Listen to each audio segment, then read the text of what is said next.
What's up, everybody? Happy Monday. Hope all of you are having a great night so far. We're back.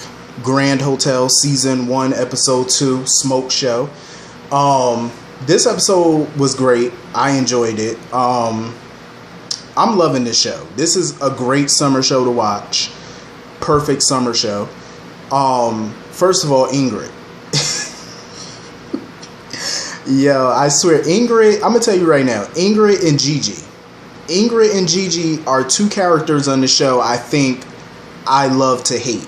Those are the, like, in some scenes I can't stand them, and some scenes I love them. Like, they're both two characters I love to hate. Like, that's just how it is. Ingrid, I have to agree with Mateo. Ingrid is playing a dangerous game. She is. Like, this is not the family that you want to play with. Just because they walk around sometimes and they joke, they smile, I feel like there's a lot of it's a lot of mystique with that family, like a lot of, mystery with them.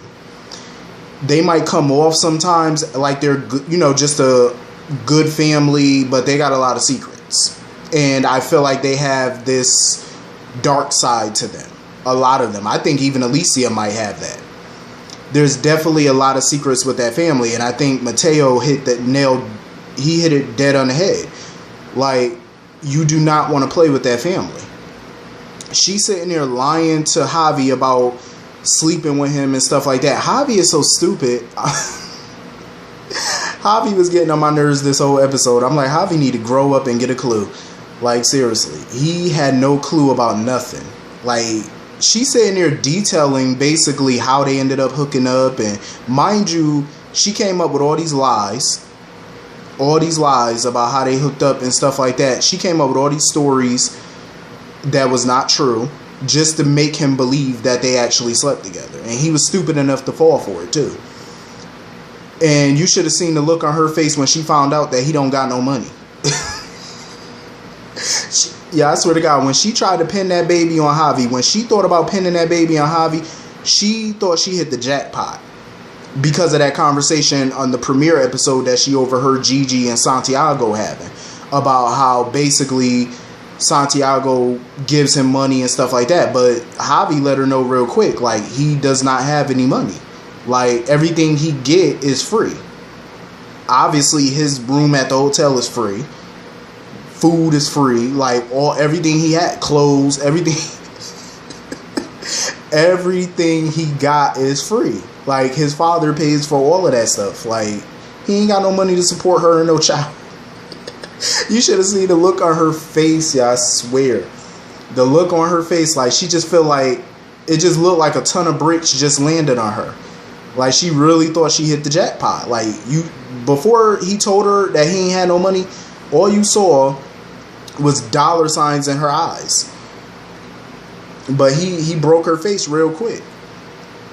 And I just feel like she's playing a game that she's not going to win. Jason, I swear, Jason need to leave Ingrid alone. Like, he's still jonesing for Ingrid. He got a little crush on Ingrid or whatever.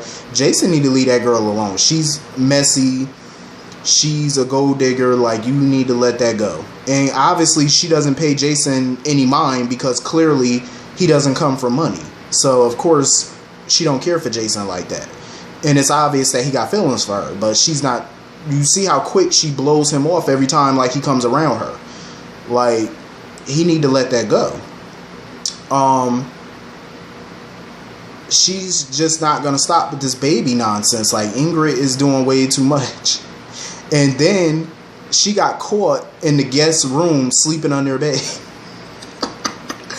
Now, when I seen this on Twitter, I seen some tweets by people on Twitter. They were saying that Mrs. P went too far firing Ingrid. She should have just, like, rolled her up or something. I'm like, no, you in the hotel industry, you will get fired for that. If a guest come into their room and find the hotel staff sleeping on their bed in their room, that's grounds for dismissal. That's grounds for termination. Of course Mrs. P was gonna fire her. Like, Mrs. P don't care. They was looking at budget cuts anyway. So Mrs. P, because Mrs. P was having a hard time thinking of who she could fire, because, you know, Santiago had that meeting and he was like, well, we got to cut back, and, you know, we got to consolidate, you know, the departments and stuff like that. So it's going to be some cutbacks. Mrs. P was having a hard time cutting anybody, but when Ingrid did what she did, Mrs. P was like, yep, you're the first to go, you're fired. I love Mrs. P. I swear to God, Wendy Raquel Robinson is killing it on this show. Like, I'm just saying, like, I love Mrs. P. Speaking of Mrs. P, her whole family worked for that hotel. She's, you know, in charge of the staff and stuff. She's the staff manager. Her son is the waiter.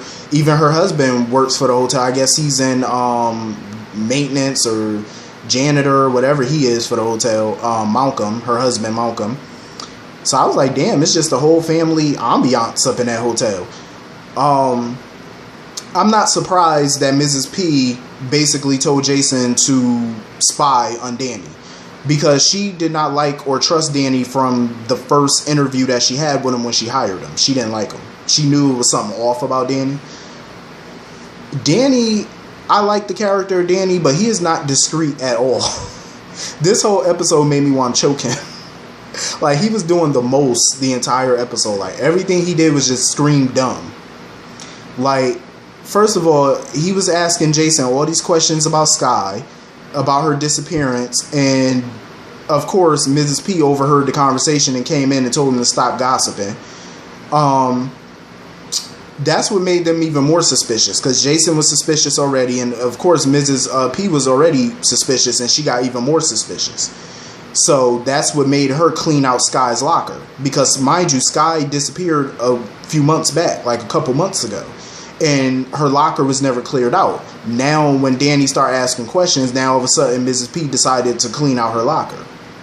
Mind you, they showed a flashback at the beginning of the episode that showed that Sky, before she was supposed to go see Gigi, she called Danny and left him a voicemail on the phone, like sounding all frantic, and she put a key in one of her books. It was like a Caribbean book or something like that. She put a key. I wonder what that key unlocks. That's what I want to know. Like, what is it, to a safety deposit box? Like, what is that key for? Like, whatever it is, whatever got her killed must have been something heavy. Like, it must have been something major. And the question still remains that we're probably going to find out, obviously, in the season finale somewhere down the line, is who killed her. Was it a member of the Santiago the Mendoza family? Like, who killed her? That's what we all want to know. Like, I'm curious, like, what did she know about Santiago and the Mendozas? Whatever it is, Mrs. P obviously must know about it too. She must know something, because, like she told Santiago in this episode, she's known him half her life. So clearly she knows that family's secrets.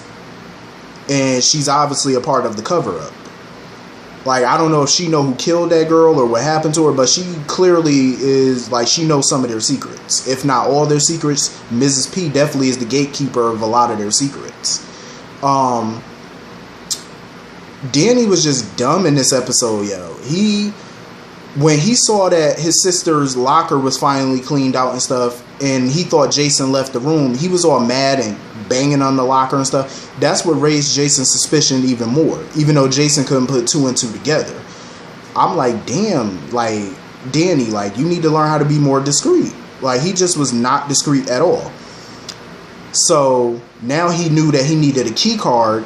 When he walked by Mrs. P office, he saw that his sister's stuff was in a box in Miss P office, but he needed a key card to get in her office. So he tried to stage a fight between two of his coworkers or whatever for Miss P to break it up. That failed. To say it mildly, it failed. Mrs. P did not care about that fight. She told him straight up. She said, why don't you go break up the fight like you broke up the fight at the wedding, at Carolina's wedding. Why don't you go break up that fight?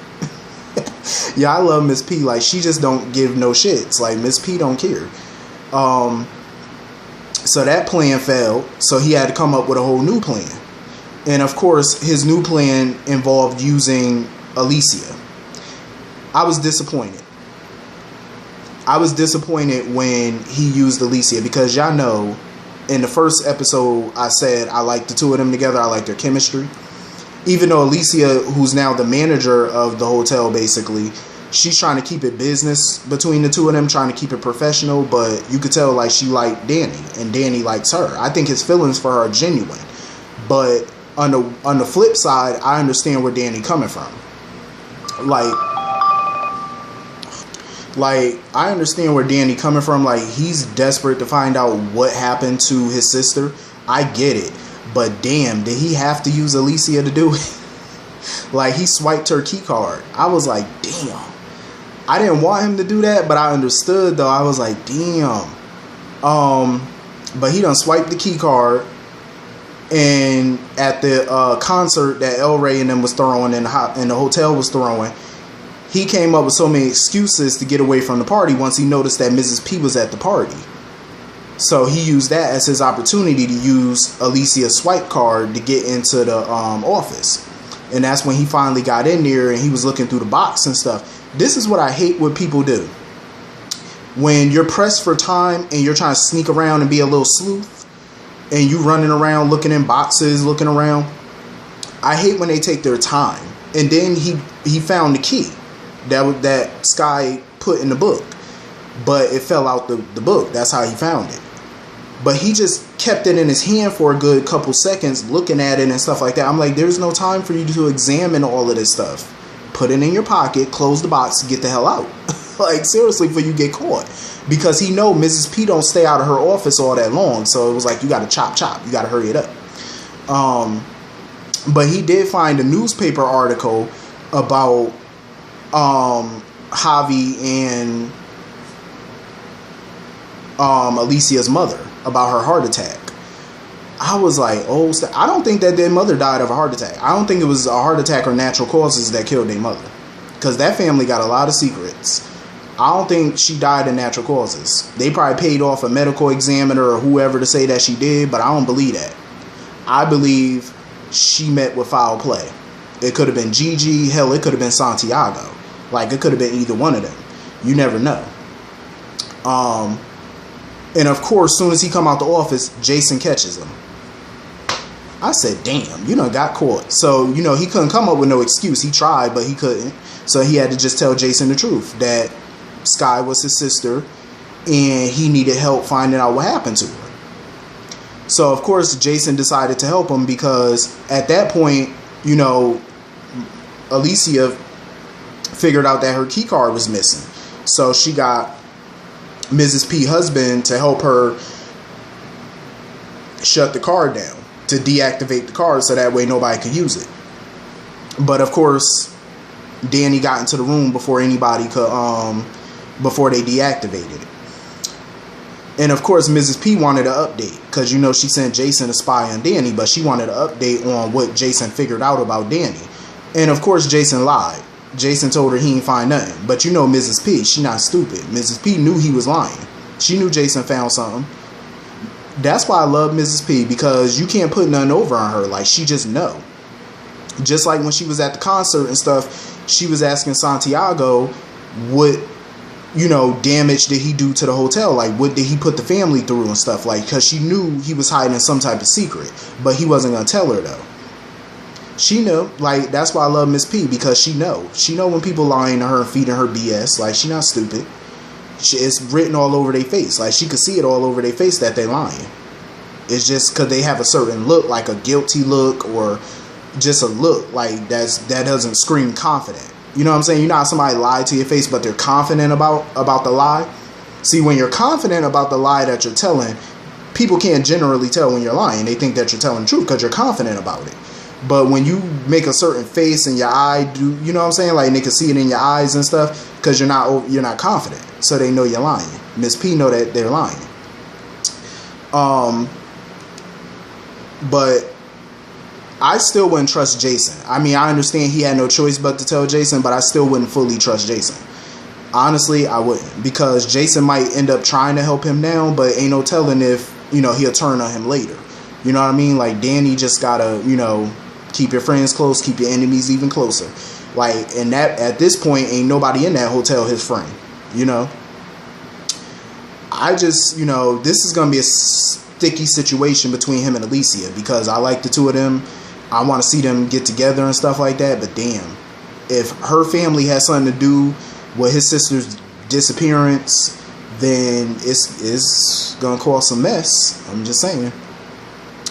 Oh, running back to Javi real quick. Javi is so damn stupid. Like I said, like this dude went to Mateo because Ingrid asked him to get her job back after Miss P fired her. So he went to Mateo. Mateo basically told Ingrid he'd try to get her job back. Not making no guarantees, but he'd try.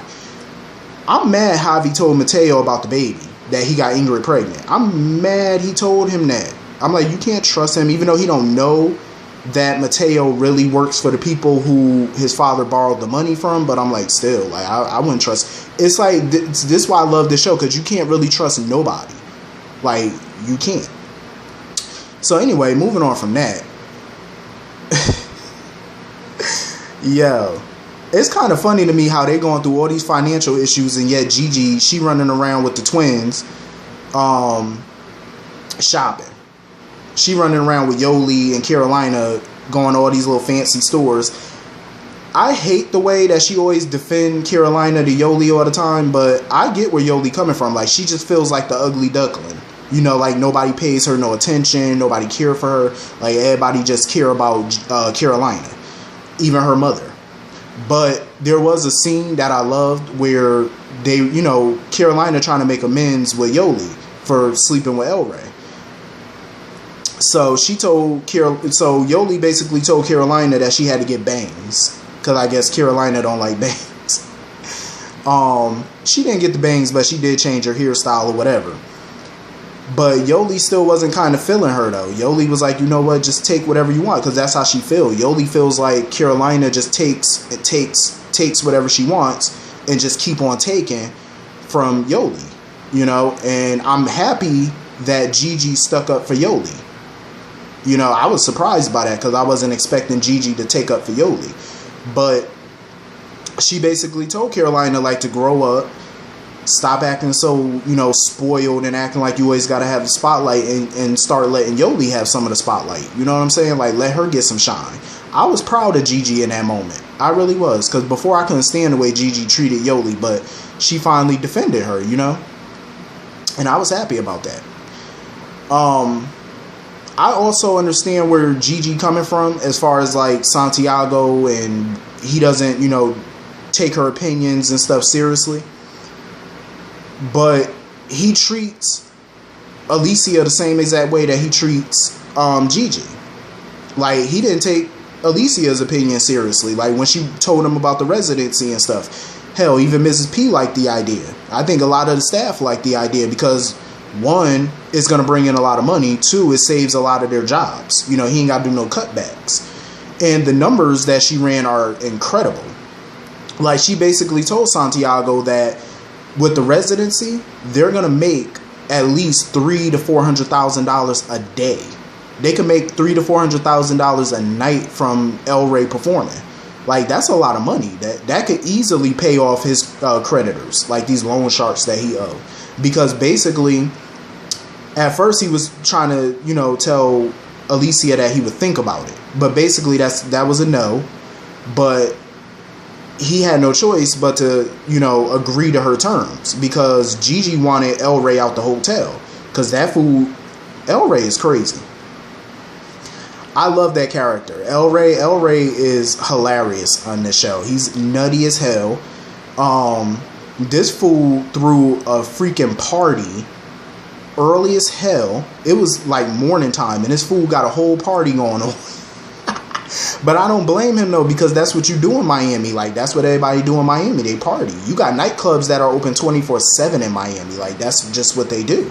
It's all about the nightlife, and nightlife turns into morning life. Like, they party all day, every day. That's why I wish I could go to Miami one day. I'd be down there getting loose. So, you know, at first he said no, but basically Mateo told him that the loan sharks, the creditors, were going to extend his loan. But he got to pay them $500,000 by the end of the week, basically. Like, they want their money now. So he had no choice but to say yes to the residency. Like, he had no choice. And of course Gigi was pissed about it because she wanted El Rey out now. But they have no choice. And he's not even telling Gigi about the money issues. Like, he's not even telling her straight up. Like, all she knows is that the hotel is having money problems. But she don't know how bad the situation is. Like, that's what he's keeping from her. And I can understand where Gigi was coming from. Like, she feels like she's nothing more than Santiago's trophy wife. Like, he doesn't take her into consideration, like, her opinions. She had a good idea, too, about, you know, going to the public and stuff like that. You know, like, going to the media for publicity and stuff like that, which is a good idea. But he basically shot it down, and she was upset because she felt like she's been with him for years now and basically trying to help him run the hotel for years, and he never takes any of her ideas seriously. So she just felt like, you know, he just didn't trust her judgment. But what Gigi got to stop doing is she got to stop trying to compete with Alicia. Like, you're his wife, but that's his daughter. It'd be better if y'all just work together. You know what I'm saying? Like, you can get a lot accomplished if they just work together. But, you know, and they proved that at the end of the episode today, like, that they work pretty well together instead of working against each other. Like, you can get a lot more accomplished. So anyway, Alicia pulled this thing together fast, this residency. I understood where Gigi was coming from, like, why she was hesitant about El Rey doing a residency at the hotel, because this dude is a liability. Like, yeah, it's a lot of money that they're going to bring in, but he's also a liability. Like, he burned down a $20 million mansion. Like, I definitely understand her reservations about it. But Alicia had a good idea, though, about this residency, because he has a lot of fans. I mean, residencies at major hotels are big. Like, look at Celine Dion, look at Britney Spears, look at Wayne Newton. All these people got residencies, and have, you know, like Celine Dion and Wayne Newton have had residencies in Vegas for many years now, and they still pull in a lot of money, still pull in big money. So I say, why not? This fool El Rey, this nut. So he was doing this song for Yoli. But what pissed me off was whoever the light person was who was doing the lighting and stuff like that, they put the spotlight on Carolina instead of Yoli. I was pissed. I say, yo, they keep doing Yoli dirty. Like, that song was for Yoli, but they gonna put the spotlight on Carolina. I say, that is so trifling. I don't blame Yoli for wanting to leave. Like, she was pissed because she feels like she's constantly being overlooked, you know, in favor of her sister. And then this fool El Rey took two pyro guns and shot the pyro up, and he damn near burnt down the tent. He set the tent on fire. He damn near burnt that hotel to the ground. I was like, yo, this man is crazy as hell. So they just dealing with all this media backlash from that event. So Gigi did the smart thing and got ahead of it. She went out there and basically said that they're going to give him the residency, and she exaggerated that 2,000 people already booked reservations and booked their tickets, which was an exaggeration, but it worked. It was good PR, because now a whole bunch of people are calling in and booking their reservations now. That was smart on Gigi's part. See, this is what I'm talking about. They work well together instead of apart. You see what they can accomplish? Even Santiago had no choice but to take notice and see that his wife is a good businesswoman, and she is capable of having good ideas regarding the business and how to boost the business. This fool El Rey sitting there talking about something, next time I'm going to burn the hotel down. Gigi looked at him like, shut your mouth. She looked at him like, stop talking, like, for real. But so basically, it gave Santiago the idea to basically promote Gigi. So Gigi is basically Alicia's boss now. You know that ain't gonna work well. You know, like, they're not gonna work well together, and I can't wait to see it, because you already know they're gonna be trading shots at each other. Carolina is a hoe. I'm just saying. So she's standing there watching Alicia talking with Danny, and now she trying to get with Danny now. I say, yo, Carolina is a hoe. Like, she need to go sit down. Danny is not thinking about no Carolina. Like, she need to go sit down somewhere. So when Mateo went back to his office, because Santiago basically paid him the money that he was supposed to pay him due to the big ticket sales and stuff like that, somebody left Mateo a box on his desk. It had a whole bunch of stuff in it, and one of the things was Sky's name tag. I wonder who left that in his office. I don't know if it could have been Danny, it could have maybe Mrs. P. Somebody left that in his office. Basically, I took it as somebody left it in his office as a warning that they know what happened to that girl. They know what happened to the girl, and that they could send, they know something shady happened to her. That was definitely a warning shot. But anyway, that was pretty much Grand Hotel Season 1, Episode 2. Hit the comment section. Let me know what y'all thought about it. I will see y'all all later. Have a great night. Peace.